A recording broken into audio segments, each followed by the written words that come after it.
was the editor of Four Wheel and Off-Road, I bought myself a 65 Ford F-250 4x4, and we're doing the same thing on this episode of Roadkill Garage. We are whomping in the Idaho Tater Truck. Oh, here's some sound. Oh, that hurts. Oh, I bumped my head on the roof. I should have buckled up.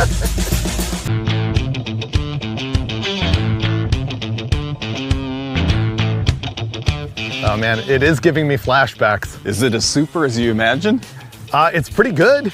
I have trepidation because it's like, I so regret selling my old one. I don't know if I want to like fall in love with this one or not. Just wait for the best part of all. You ready? What? Oh man! Wow, runs perfectly. I have to sit in it. Let me sit in the driver's seat. Yep, seating position is exactly the same. Same steering wheel. This is going to be one of those feel-good episodes. Those of you who remember when I was the editor of Peterson's Four Wheel and Off-Road magazine probably remember that I had a 65 Ford F-250 4x4 long bed, and just a few years ago I got rid of the thing. And so when the opportunity came up on Craigslist, which I'm constantly searching, in Idaho to find another 65 F-250 4x4, we snatched it up.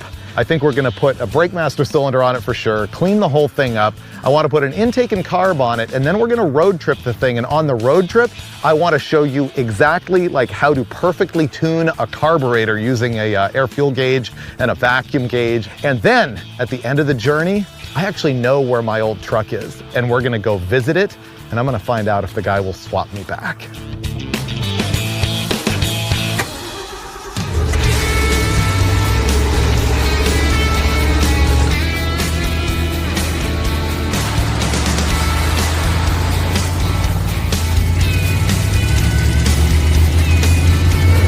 Go to punch it.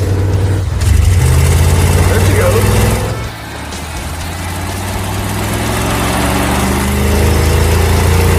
Oh, the hook's coming up. Was it really? Yeah. Okay. Oh man, I don't want that hook to go flying through the windshield. I know. That would suck. Now let me start practicing to stop. Oh, we're gonna have to fix that.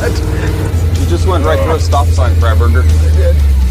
If you see a ball like roll across the road, just beware there might be a child running after it, so be ready to hit the brakes.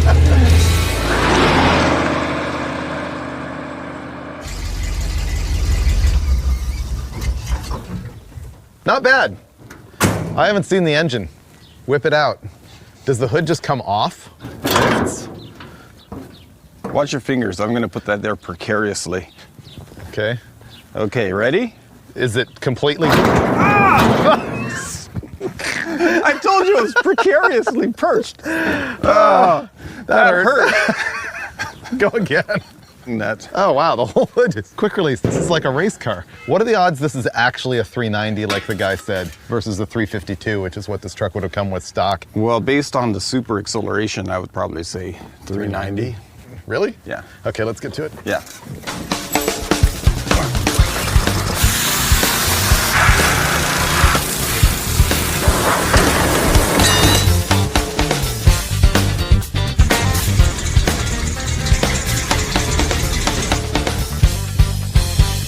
The problem with the brakes is that you step on the pedal and there is none. It goes right to the floor. You have to like jam it really hard to get it to stop at all because we think the seal is wasted in the master cylinder. One of the indicators of that is if you get it pumped up and hold it, it slowly just sinks to the floor, yet the fluid's not leaking out anywhere, indicating that it's bypassing the seal inside the master right here.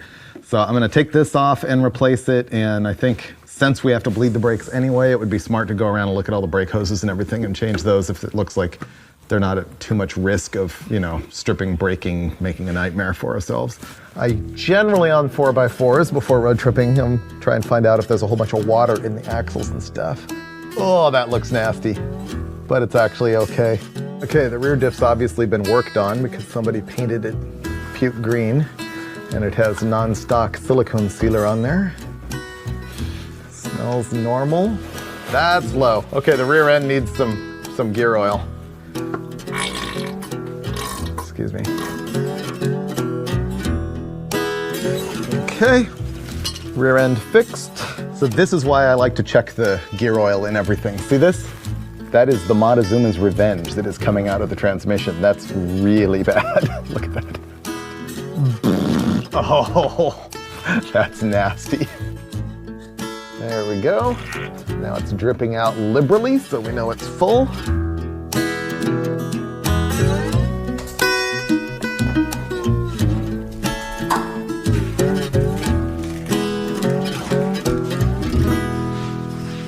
Steve's cleaning up the engine, so I figure I should tell you what we're doing here and why.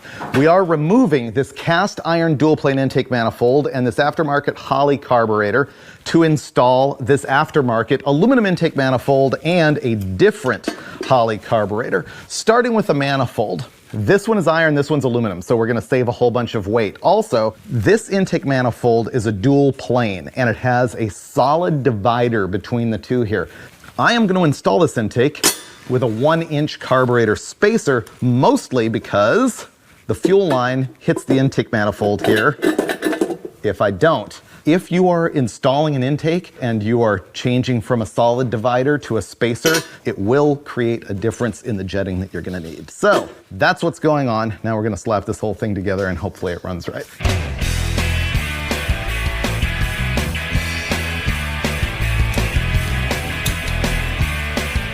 You want to rubber cement the gasket to the valve cover or use some sort of sealer so that you can take the valve cover on and off the engine and the gasket sticks with the valve cover.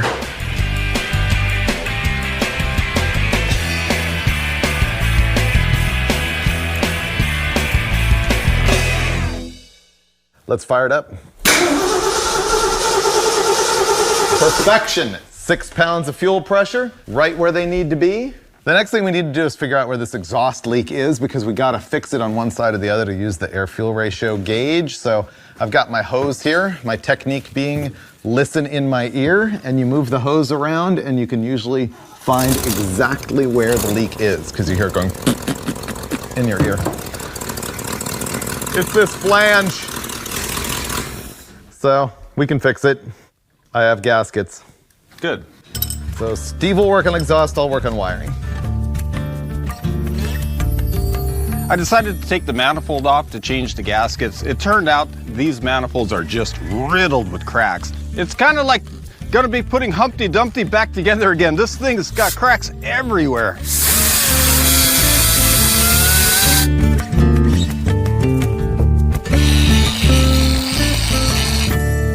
Well, I think the manifold's about as good as it's gonna get. I booger welded all the cracks that I could get to.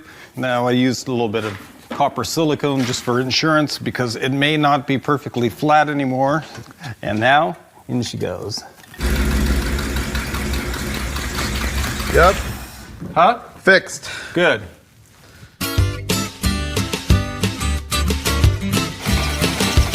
I'm drilling a hole in the exhaust pipe right here to install this bung, which in turn will allow me to install this device. This is an oxygen sensor, and what it does is it measures the free oxygen in the exhaust system and it translates it into a voltage signal. With that, we can monitor exactly what the air-fuel ratio is, which is going to be a gigantic help tuning our carburetor.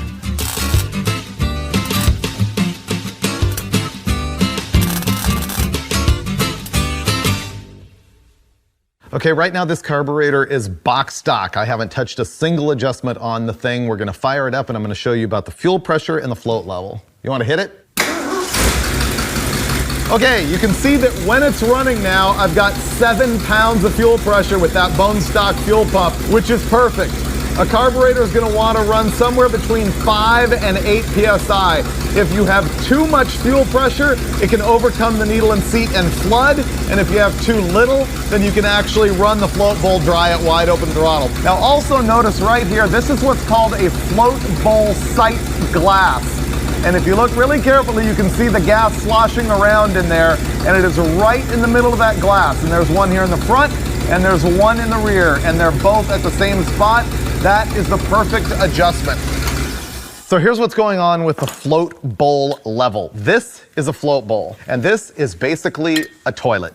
There is a valve called a needle and seat that threads in right here, and that's what lets the fuel inside the float bowl and regulates how much fuel is in the bowl.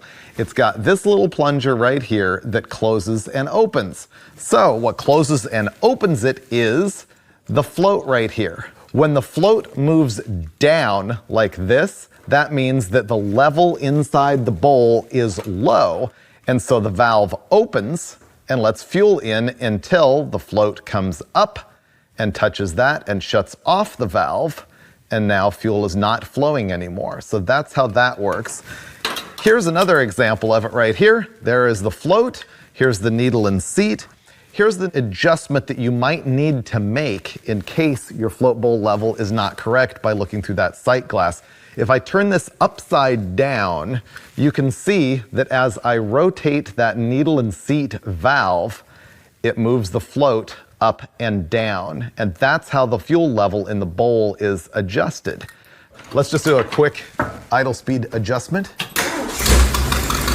It actually is like flawless. What's it at, 700? 750. 750. So you can see it's easy enough to speed it up or slow it down. Hopefully your application doesn't have that exhaust leak. So I'm gonna bring it on back up to about 750. How's that? That's a nice 700 RPM. I like that. Right there? Okay. Okay, next we're going with the idle mixture screws. Those are located on both sides of the metering block.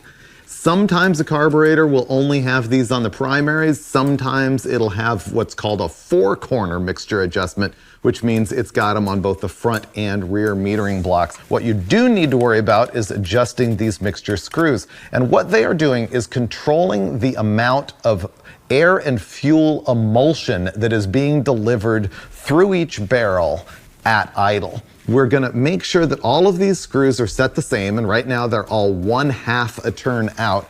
And with it running, I'm gonna go around and just sort of by ear screw them in and out, going round and round and round until I'm happy with it. So this is gonna be like a closed book test. I get to look at the vacuum gauge and you get to adjust the carburetor and I'll tell you how you do. Okay, so yeah, check me. All right, fire it up. I'm gonna go in quarter turn increments. Do the other side equally.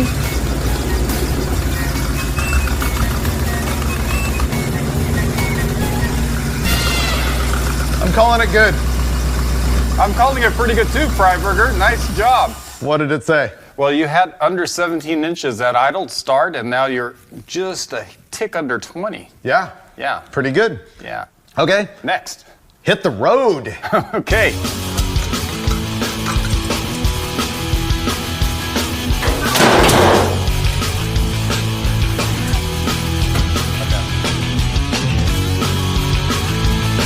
I guess that's it. I think this thing's roadworthy. We're actually pulling out.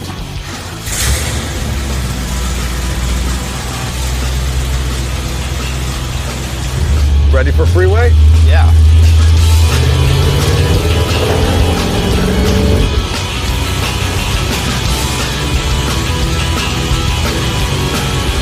Man, you really do feel like king of the road in this thing. It's just relaxing. It's a feel-good truck. Yeah. You know how you always have fond memories of an ex-girlfriend until you get back together with her and remember why you couldn't stand her? That might be what this trip is going to be, visiting my old truck. Yeah.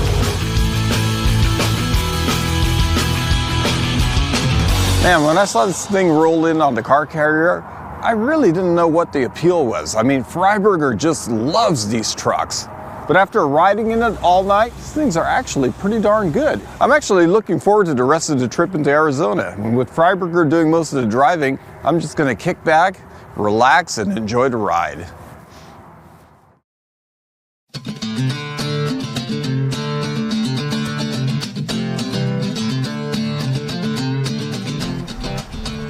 Right now, we're gonna put some larger jets in the primary metering block because last night when we were cruising at like 3,000 RPM, 65 miles an hour, the air-fuel ratio was between 15 and 16 to 1, depending on like how much hill we were on and how much throttle I was giving it. And that's way too lean. Lean means not enough fuel in the mixture. A leaner mixture is a higher air-fuel ratio number. A richer mixture is a lower number. It really would like to be closer to 14.5, 14.7 on an old vehicle like this. Let's talk about why this thing would run lean or rich and how the carburetor works. Here's the 4 barrels of a 4-barrel carburetor, and each one of these is a Venturi, and it has a booster in it. If this is the opening in the top, and here's the opening in the bottom, it has sort of a curve in like that. Bernoulli's principle says that airspeed going through a restriction must increase. If the mass air is the same all the way through, then the speed has to get faster to get through the constriction. And what that means is up here at the top, you have a high pressure area, which is atmospheric pressure, and down below the Venturi, you have low pressure. Now, because this is high pressure and this is low pressure, essentially it's sucking gas through the carburetor. This booster right here has little holes in the bottom of it, and it's connected to the fuel bowl over here. And as the air passes through, droplets of fuel go through like that. Now over here on this side of where the booster is, inside the carburetor, there's what's called jets. A jet is a metered orifice. It has a hole in it, and it regulates how much fuel gets into the air well where it turns into an emulsified mixture.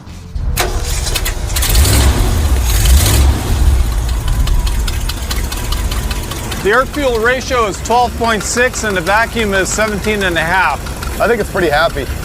Okay, shut it off, pack it up, hit the road.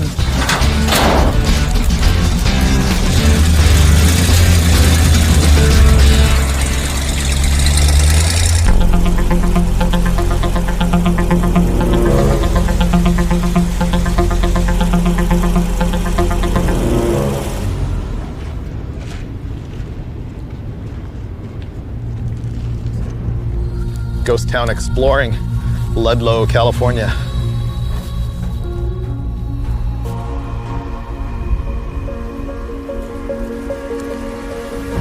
Well, we're out exploring and I talked Steve into doing a little bit of wrenching. This thing, after that jet change that we made yesterday, it made a much bigger difference than I thought. It was way too lean, and now in my opinion, it's too rich. It's cruising at like 12.5 to 13.5 to 1, and I'd rather see it 13.5 to 14.5 to 1 at very light throttle at cruise. Steve disagrees with me, but I think that we are going to lean it out by 2 jet sizes, right? I'll humor you on this one, Freiburger, by assisting you with the jet change. So step aside so I can release that fuel inlet line. You want to just do 1 jet? 1 jet change is kind of unheard of. Nah, 1 jet's not even worth anything messing with. Okay, Freiburger, ready for the leak check? I am. All right. Float bowl is filling, full. The needle and seat closed. Fuel pressure is building. Perfect. All right, our first dirt action in the 4x4. Yeah. Looks good. Whoa. Remember I said don't do that because there's a battery and a... Oh, you said briskly. Let's make sure the battery didn't fall over. Ow! Tailgate was down, you threw tools everywhere. Steve Dulcich, ladies and gentlemen. Actually, I'll take the blame for myself. What a mess. Oh man, it ripped the toolbox too. Well, there's jets everywhere in the pebbles. Get out of here. That open? Yep. Well, I really goofed up on that one. I took off way too fast and I forgot to close the tailgate, so all of our stuff just flung right off the back of the truck, including the jet kit, which Freiburger warned me, be careful not to knock that over because we don't want to get the jets mixed up. I just feel awful now. It's a collective fault. I feel terrible. Sorry, Freiburger. Let's just skip this whole scene. Let's redo it. It's hilarious. Cut.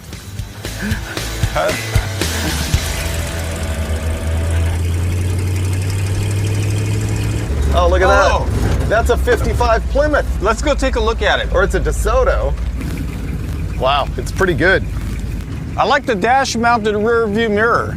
The whole dash is epic. Can you see them putting that much effort into a dash these days? Never. Unbelievable. Oh, the motor's still in it. It is? Yeah. I thought it was gone. I want to check the numbers. It's a 361. Yeah. Look how much sand's in there.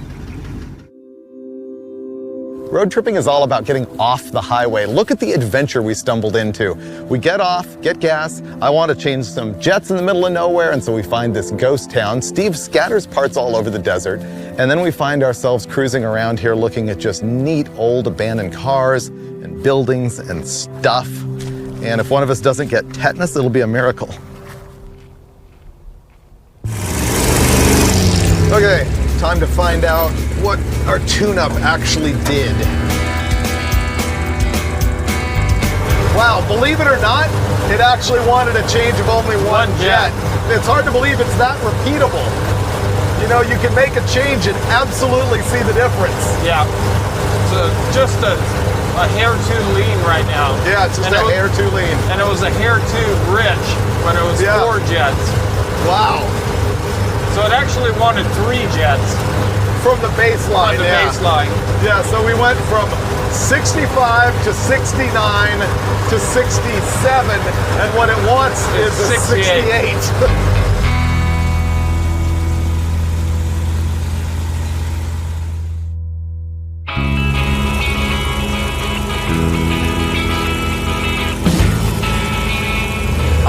Morning in the F-250.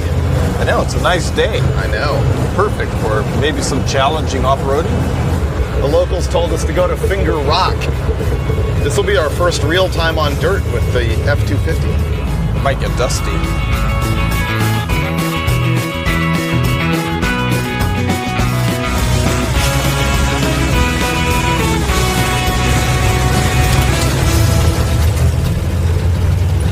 It just feels good to be exploring in the truck.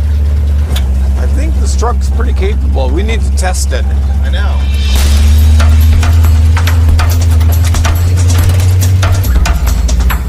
Oh yeah, we can crawl it. Yeah. Don't you think? I think it's got that. It's pretty steep though. Yeah. The Ford's essentially unstoppable. Yeah. It's on the other side. But it's got better grip too. Yeah. Weight. It just tractors everything. Yeah. It's amazing.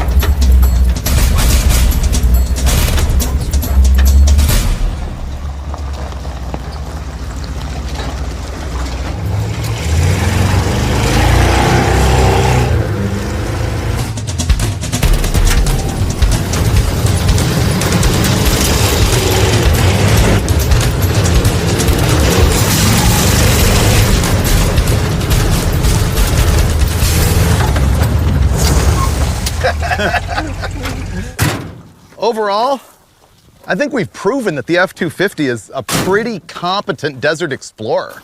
It'll kind of do everything you need. It hasn't let us down one time. Not yet. No. It will. We'll break it.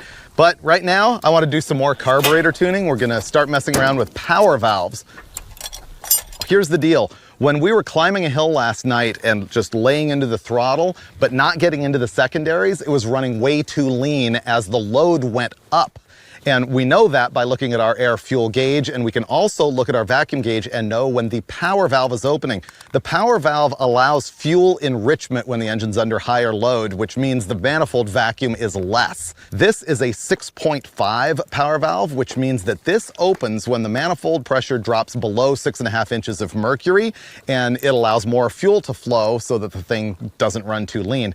It's opening too late, and because of that, we're gonna change it to a 10.5, which will open earlier. If we're cruising at like 15 inches of vacuum and we just start to lean into it, it drops fairly quickly to 10 inches of vacuum, and so this thing will open. What we're seeing now is if we have to keep laying into it till it gets all the way to 6.5 inches and our old valve would open, the engine was gonna hurt itself. It was way too lean. Got it, Steve-O? Yeah, I've got a 10.5 power valve installed. Yeah.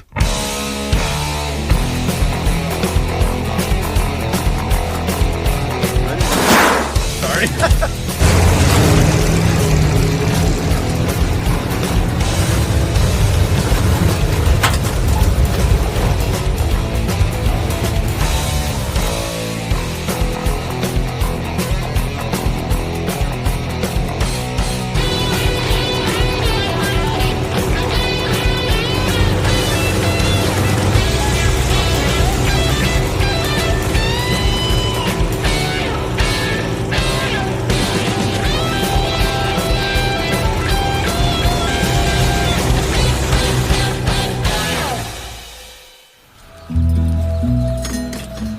the day, Dulcich.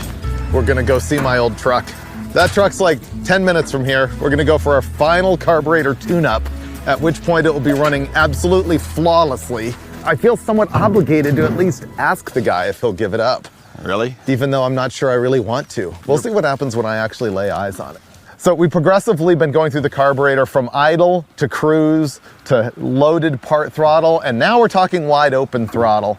And the air-fuel ratio at wide open throttle for something like this should be between 12.5 to 12.8 to 1, something like that. And that's exactly where this one is. So the secondary jetting is great, but as you floor it, it goes through a big lean spot. And our theory is the secondaries aren't opening fast enough. So Steve, show them what you're gonna do. So this carburetor has a vacuum diaphragm on the secondary, and that controls the rate of opening of the secondary barrels. And the diaphragm has a spring. The stiffer the spring, the slower the secondaries opens. And they usually ship them with the super stiff spring, but Yeah. We got a kit. Which one did you choose, Dulcich? I went yellow. Yellow? Yeah. Okay, you went all the way? No, yellow is the third to the lightest. It's a light spring, the orange is lighter, and the white is the lightest. Okay. So that's the end of our carburetor tuning saga. I think it's gonna be perfect now.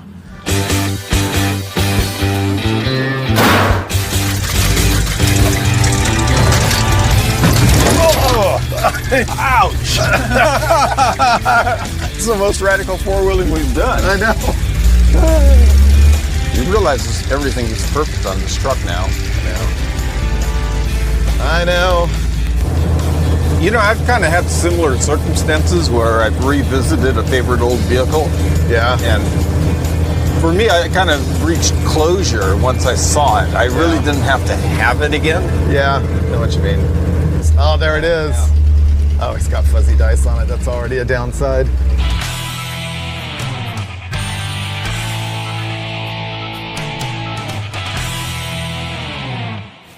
Good How to are see ya? you again.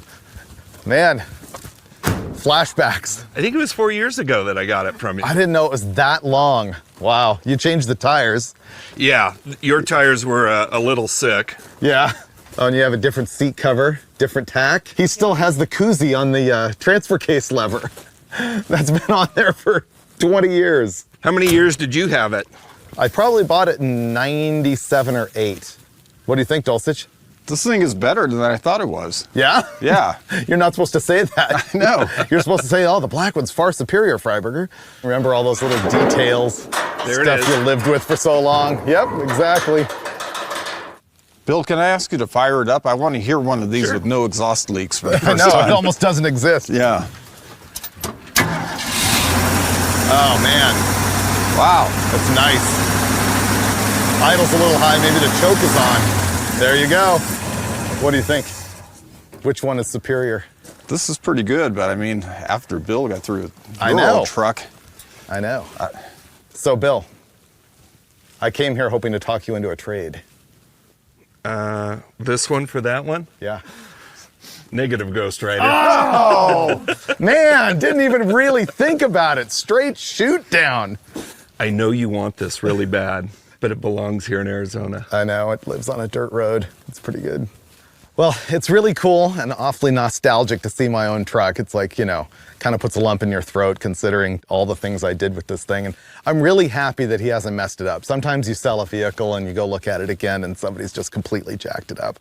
So I kind of wanted it back. I wanted to do the trade, but there's a little bit of a sense of relief that he wouldn't do it because Steve and I have kind of fallen in love with the Tater Truck too. And now we can go thrash the thing. I think we're gonna go through some snow on the way home and some mud and Flagstaff. And honestly, if I got my old truck back, I would probably want to baby it, but I feel okay thrashing on this thing. Oh, man. I wanted to drive home in your old truck. What? No, you can never go back, Freiburger. Nope. Goodbye, old truck. Bye, old truck. Oh, boy, that's heartbreaking. What's for lunch?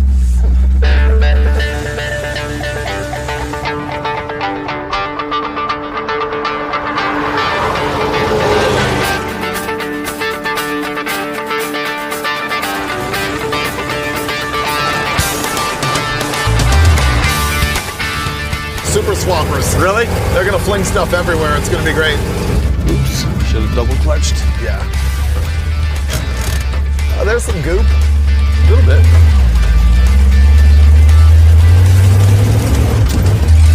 little mud. Yeah. Are we gonna get bogged down? Oh, you can't get bogged down when you have the swampers. No.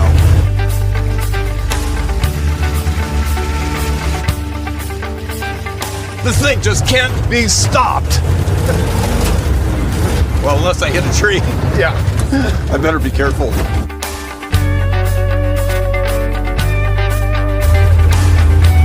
I think there's no way to stop the F-250, honestly. Oh no, this thing's a freaking tank.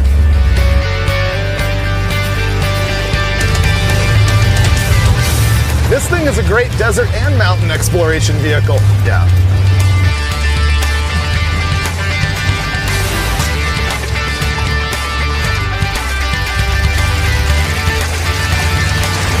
Well, Steve, I didn't get to trade for my original truck.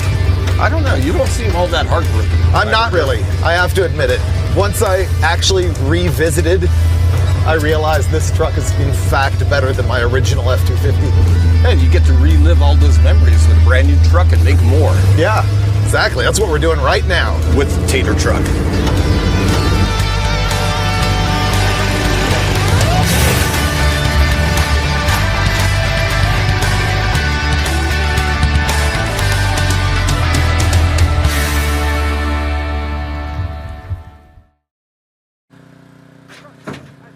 Now check this out. This is gonna be a swish. Bam!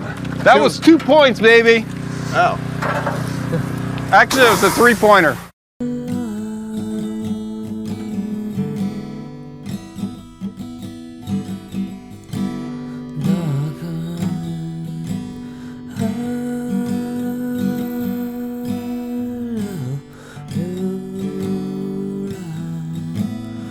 Oh